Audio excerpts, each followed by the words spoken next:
14 years of blood, sweat, and trust, gone in a single meeting.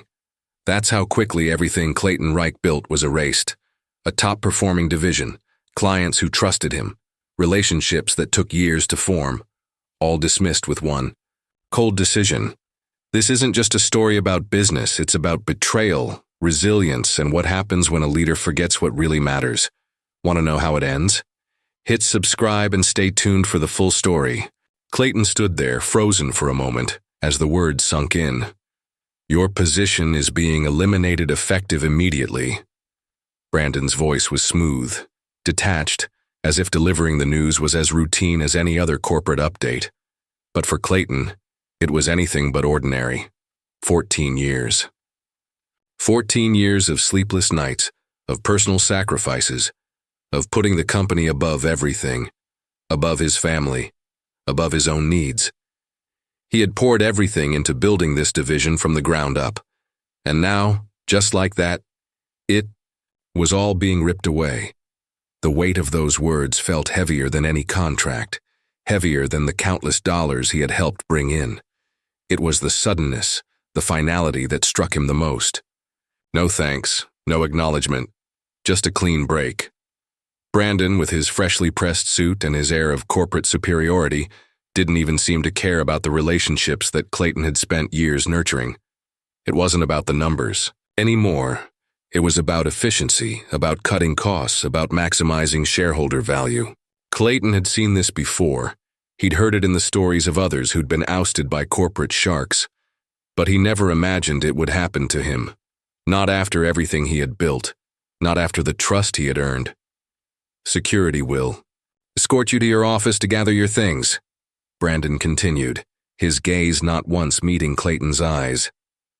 As Clayton turned to leave, he caught a glimpse of Alicia from HR, standing quietly by the door. She had been with the company even longer than he had, a quiet fixture of the office. She couldn't look him in the eye. She just stared at the floor, her face a mask of awkward sympathy. Clayton had always believed in the humanity of his coworkers, in their shared struggles. But now it felt like they were all complicit in this cold corporate machine that had just torn him apart. Walking through the corridors, the weight of the moment hit him like a ton of bricks. He passed by the CFO Thomas, who did a quick double take, as if he had seen a ghost. Thomas started to speak, but stopped himself. He awkwardly patted Clayton on the shoulder before continuing down the hall, his eyes not quite meeting Clayton's. The door to his office felt heavier than ever before as security stood by, waiting for him to pack up. Clayton's mind raced. He had built this division from nothing. When he first arrived at Northrise, the Eastern Division was hemorrhaging money. There were no big contracts, no loyal clients, just a dying part of the company that no one wanted to deal with. But Clayton had seen potential. He'd driven hundreds of miles to meet clients, listened to their pain points, solved their problems. His work had been a series of small wins, delivering on promises, building trust, showing up when others wouldn't. And now, after all of that, it was being torn down, as if none of it mattered. As he gathered his things, family photos, the fishing trophy from Vector Properties, the handwritten note from Diane at Suncoast Financial, he realized just how little of it was tangible. It wasn't the contracts or the awards that mattered now. It was the relationships. Those were the things that had carried him through, the things that had kept him going through the long nights and stressful deadlines.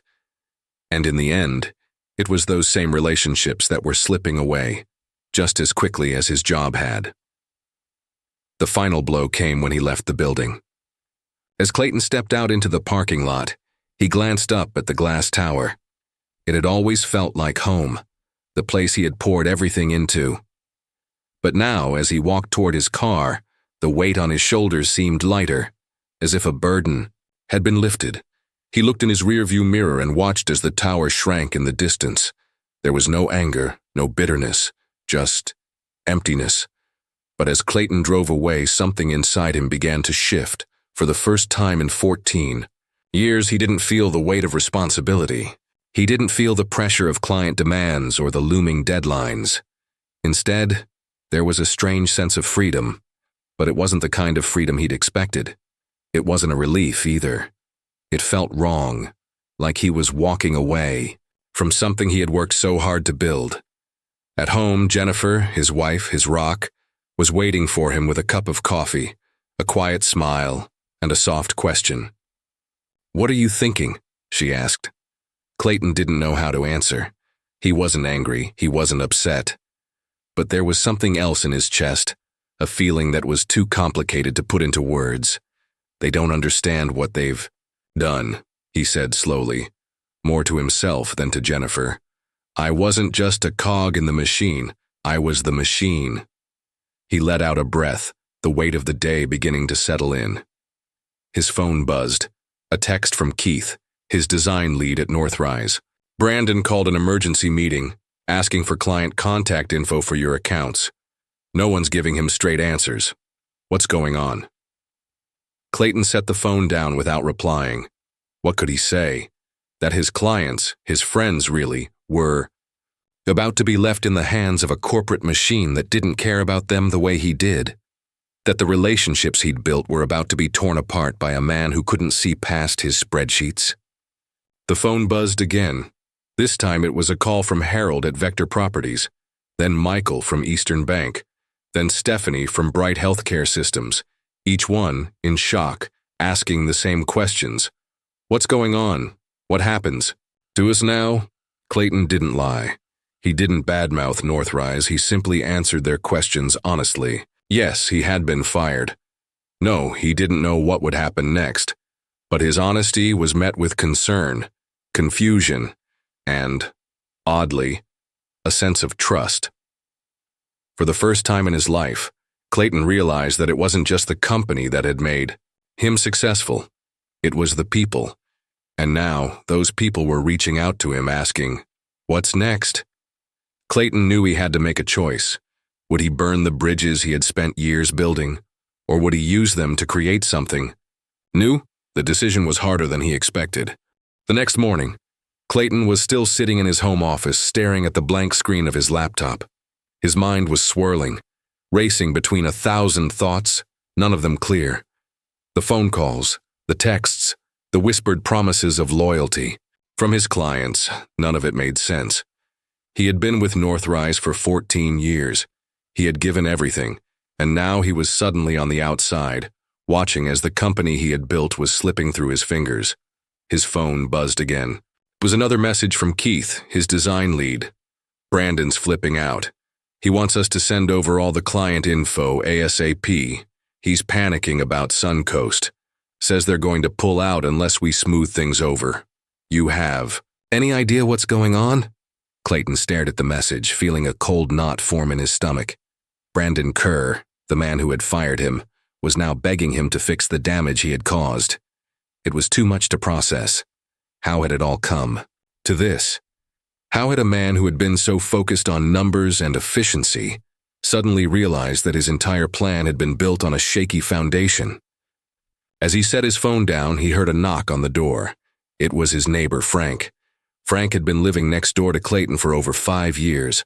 A retired firefighter, Frank was the type of guy who always had a smile on his face and a word of advice when you needed it. But today, his usual cheerful demeanor was replaced by a quiet, concerned look. "Hey, Clayton," Frank said, his voice low. "I saw you leaving yesterday. What happened? You okay?" Clayton sighed deeply and stood up. From his desk, he could feel the weight of the past 24 hours pressing on him like a ton of bricks. He hadn't really spoken to Frank much outside of casual hellos and brief chats across the fence. But now, with everything that had happened, he needed someone to talk to. He needed to let it out. "I'm not okay, Frank," Clayton replied, his voice strained. "I've been fired. After 14 years of building that division, of making it the company's top performer, they just let me go. Like I was nothing." Frank took a step forward, his expression softening. "I'm sorry to hear that, Clayton. But you know what? You're one of the hardest working guys I've ever met. You've always been there for your clients, always doing the right thing. But this..." Frank paused, looking for the right words. "This isn't your fault," Clayton shook his head. I don't know anymore. I gave everything to that company, and now I'm just discarded, like I was never there. Frank placed a hand on Clayton's shoulder, a reassuring gesture. You're not discarded, Clayton. Sometimes people get lost in their own plans, in their own agendas. But you built something real. And real things don't disappear just because someone doesn't see their value. Clayton looked up at Frank, his eyes reflecting the turmoil inside him. But what do I do now? What happens to all the work I've done? What about the team I've built? What about the clients who trusted me? Frank's gaze hardened with determination. You do what you've always done. You build, you create, you find a way forward. You're not the kind of guy to just sit back and take it. I know that. And if anyone can turn this around, it's you. Clayton felt a spark of something deep inside him, an ember of hope, a flicker of the same fire that had driven him to succeed all those years ago. Frank was right. He couldn't just give up. He had worked too hard, built too much, and cared too deeply to let it all slip away without a fight. As Clayton began to gather his thoughts, the phone buzzed again. It was a message from Diane at Suncoast Financial. Clayton, we just got word about Northrise's restructuring. Are you okay? Please tell me this won't affect our contract. He took a deep breath and replied, I was let go yesterday. I'm sorry. I wasn't aware of the transition plan. I'll keep you updated on what's going on. A few minutes later, his phone rang again. This time it was Harold from Vector Properties, another of his longtime clients. Clayton, I heard the news. I'm sorry. What's going on? Are we going to be okay? Clayton's mind raced. How had everything fallen apart so quickly? It was just a few days ago that he had been at the top of his game, managing multi-million-dollar accounts and leading a successful division. Now everything was unraveling.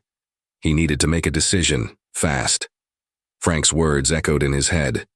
You're not the kind of guy to just sit back and take it. He took a breath, steadying himself. We're going to be okay, Harold. I've got a plan. I'll be in touch soon. As the call ended, Clayton stood there, staring out the window at the familiar view. He had always prided himself on being the one to fix things, the one who could be counted on when everything else fell apart. Now he had to figure out how to fix his own life and how to protect the relationships he had built over the years. But there was one thing Clayton knew for sure. He wasn't going to let Brandon or anyone else destroy what he had worked so hard to build. He was going to rebuild, and he was going to do it on his own terms. As Frank gave him a final nod and walked back toward his house, Clayton picked up his phone again. He began making a list, contacts, leads, potential partners. And as he typed, he realized something. He wasn't just fighting for his career. He was fighting for the people who had believed in him all these years. Clayton wasn't done yet. Far from it. The journey ahead would be tough, but it was his to control, and he was ready to fight for it. The days after Clayton's termination were a blur. He spent them in a kind of numb haze, moving from one task to the next without any real purpose. He knew he couldn't sit idle, but he also didn't know where to begin. Every call from his old clients felt like a reminder of everything he had lost, yet it was also a glimpse of something that might still be salvaged. The phone buzzed again, and he glanced down to see another text from Brandon. Clayton, I need to talk. We're losing clients and the board is breathing down my neck. Suncoast, Vector, they're all threatening to pull out. Please, let's discuss a consulting arrangement. We can work something out, I'm sure of it. Clayton's hands clenched around the phone. It took everything in him to not throw it across the room. A consulting arrangement? The audacity. After everything, after the way he had been treated, now Brandon wanted him to come back and help? Clayton didn't know whether to laugh or cry. How had Brandon gone from coldly dismissing him to begging for his help in such a short time? He stared at the message for a long moment. He wanted to respond, wanted to tell Brandon exactly what he thought of his so-called offer, but he knew better. This wasn't about being right or vindicated. It was about strategy, about control. The decision was clear. He wasn't going back. To Northrise. Not for a second, but what came next? What was the right move? Could he really start from scratch, Or was there a way to salvage the relationships that had made him successful in the first place? That afternoon, Clayton met with Jerry Campbell at a small cafe. Jerry had been Northrise's CFO before the merger, and he'd been pushed out just like Clayton. Jerry had insider information, and Clayton knew he could trust him. As soon as Jerry sat down, he wasted no time. "Brandon's panicking," Jerry said, stirring his coffee. "The board is in full crisis mode. Suncoast and Vector have both threatened to walk. They know you were the one who held everything together." Clayton nodded. It wasn't a surprise, but hearing it from Jerry made it feel more real. The walls Brandon had carefully constructed around the company were crumbling, and with it, his control. "They're coming after you," Jerry continued. "Brandon's already trying to paint you as the villain, saying you're sabotaging the company by talking to clients." Clayton leaned back in his chair, his mind racing. Sabotaging the company? The more Brandon tried to manipulate the situation, the more it was becoming clear that this wasn't just about a bad business decision. This was personal. Brandon wanted to blame someone for his failure, and Clayton was the easiest target. "I'm not sabotaging anything," Clayton replied, his voice steady, though inside, his frustration was building. "I'm just being honest with them. They've been calling and I've answered. That's all." Jerry shook his head. "They're trying to build a case against you. They're talking about going after your severance. Brandon's desperate." Clayton felt a knot in his stomach. He had known that Northrise would fight back, but the idea that Brandon would accuse him of wrongdoing, to the point of trying to reclaim his severance, made his blood boil. This wasn't just a termination. This was an attack on everything he had worked for. "What can I do?" Clayton asked, his voice low. Jerry leaned in, his tone serious. "You need to be careful. They'll try to intimidate you, but they don't have a leg to stand on. I've seen their legal department. They're weak. But they'll try to scare you into silence. You need to push back. It's the only way to make them see you're not someone they can trample over." Clayton took a deep breath, the weight, the situation settling on his shoulders. The easy choice would have been to let it go, to walk away and leave the corporate mess behind. But that wasn't who he was, and Brandon Kerr had underestimated him. The next day, Clayton received another text from Brandon. This one was different. It was more urgent, more pleading. "Clayton, I'm sorry. We've made a mistake. I need you back. The board is losing confidence and the clients are about to pull. Can we talk? Please." Clayton felt the familiar surge of anger bubble up inside him. He had seen this before, leaders who cared only when their own power was at risk. And now that the consequences of his decisions were crashing down on him, Brandon was trying to play the victim. But something inside Clayton shifted. He wasn't going to let Brandon off the hook so easily. Not. This time he didn't respond to the text. Instead, he made a call to Thomas, the CFO from Northrise, a man who had always been distant but who now needed his help. "I know what's happening," Clayton said when Thomas picked up the phone. "You and I both know this restructuring. It's a disaster. You can't hide behind numbers forever. People are leaving, clients are leaving. And I know you're trying to salvage what you can. But don't pretend this is just a business decision. It's a mistake." There was silence on the other end of the line. Clayton could almost hear the gears turning in Thomas's mind as he processed the unexpected call. "What do you want, Clayton?" Thomas asked finally, his voice tight with uncertainty. "I want you to do what's right. Help me get my team out. I'll walk away quietly, but you need to protect the people who have been loyal to this company. If you don't, this place will fall apart, and you know it." Thomas hesitated. "You think I don't know that? We don't have many options left, Clayton. The board is determined to see this through. You're out. I'm out. There's no going back." Clayton leaned forward, his mind now sharp with clarity. Then it's time to make a new plan. The conversation ended there, but Clayton's decision had already been made. He wasn't just going to fight for his own reputation. He was going to fight for his team, for the people who had believed in him. And more importantly, he was going to fight for the relationships he had built, the ones that had made him who he was. The next few days were a whirlwind. Clayton reached out to every key player he could think of, former clients, colleagues who had been pushed out, people in his network who had watched from the sidelines as Northrise faltered. Slowly, he started to build something new, something stronger than any corporate office or boardroom. He wasn't looking for revenge. He wasn't even looking for justice. He was looking for freedom. As he finalized plans with his team and began negotiating with Summit Ridge Outfitters, the realization settled in. This was his second chance, and he was going to make the most of it. Not just for him, but for everyone who had supported him along the way. The battle wasn't over. It was only just beginning. But Clayton was ready to face it head-on, armed with the one thing Brandon and Northrise had never understood, the power of trust, loyalty, and real relationships. This time, he was going to build something that could never be torn down, and no corporate machine could take that away. The months that followed Clayton's departure from Northrise were a whirlwind of hard work, determination, and rebuilding.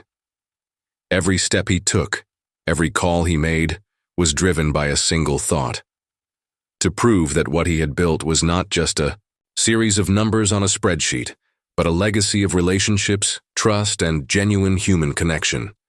Clayton had done more than just pick up the pieces after leaving Northrise.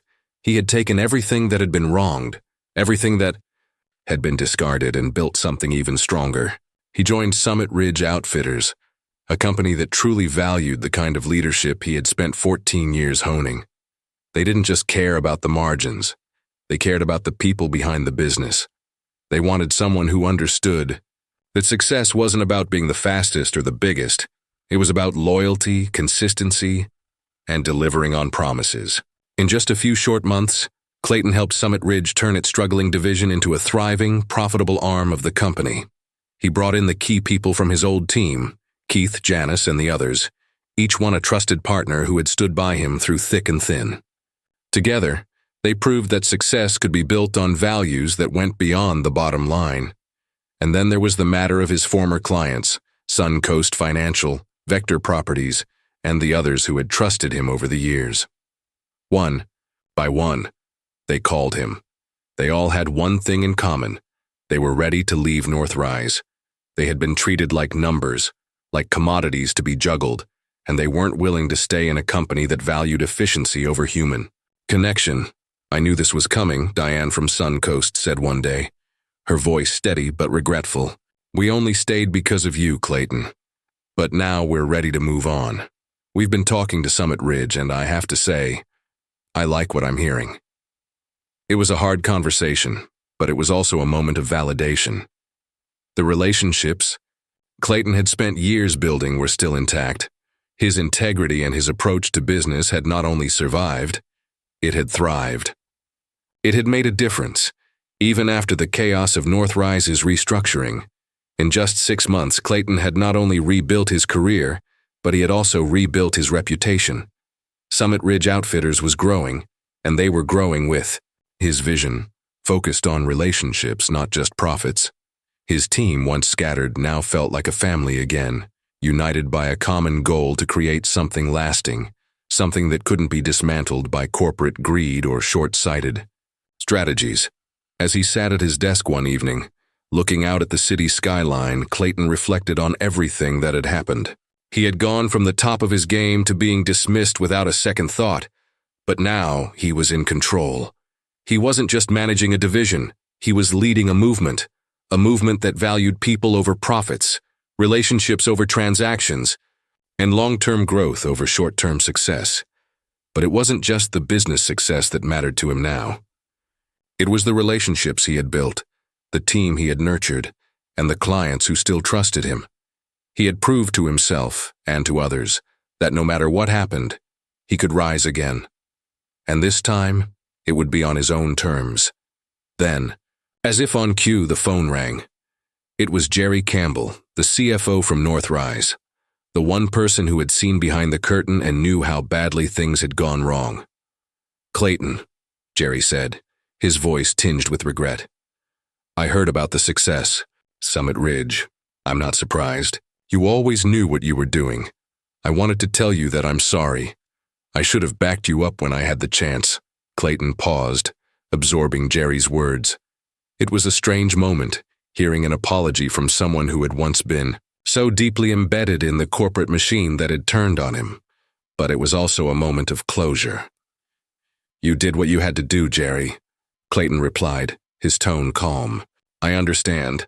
But now we all have to move forward." It was true. It wasn't about holding on to the past or seeking revenge. It was about moving forward and creating something better, something that would last. And Clayton was doing just that. Months later, when the news broke that Northrise Apparel was being sold to Gravora Group, Clayton couldn't help but feel a sense of quiet satisfaction. The company that had once been at the top was now crumbling, unable to recover from the mistakes of its leaders. Meanwhile, Summit Ridge was thriving, Clayton was thriving, and it wasn't because they were the biggest. It was because they were the most authentic. They had built something real, something sustainable, something that couldn't be erased by spreadsheets or mergers. The final piece of the puzzle came when Summit Ridge announced a new initiative, a leadership program that would train the next generation of executives to lead with the same values Clayton had built his career on. It was a small victory, but it felt like a victory nonetheless. Clayton was no longer just a leader in business. He was shaping the future of leadership itself.